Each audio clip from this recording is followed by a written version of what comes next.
Rianxo encherase de libros coa celebración da primeira semana do libro infantil e xuvenil. A iniciativa presentada esta mañá no Auditorio Municipal desenvolverase do 13 ao 19 deste mes de maio, con infinidade de actividades programadas, principalmente para escolares durante a xornada de mañá e para as familias xa pola tarde. Con esta programación búscase achegar a lectura aos máis pequenos como a mellor fórmula para construir un mundo mellor. Está programado en horario de mañá para escolares, funcións escolares, mentras estas funcións escolares, algunhas terán lugar aquí no auditorio, mentras que outras se levarán a cabo nos centros, e pola tarde teremos obradoiros, programación para as familias, para que se acheguen e vivan o libro e respiren o espírito que máis ou menos nós quixemos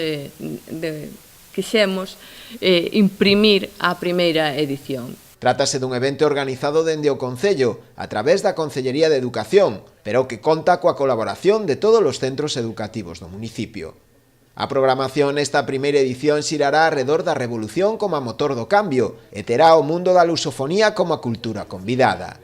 Haberá encontros con autores, como o caso de Antonio García Teijeiro, Elena Villar Janeiro ou Eli Ríos, entre outros. Un cinefórum, sesión de contacontos, teatro, obradoiros e tamén exposicións. Convidarvos a todos a que vos acheguedes e esperemos que o auditorio e a biblioteca sexan un fervedoiro de xente, de persoas que se acheguen e que vivan que poidamos transmitir o apego polo libro e tamén pola educación e esa nova sociedade que queremos construir.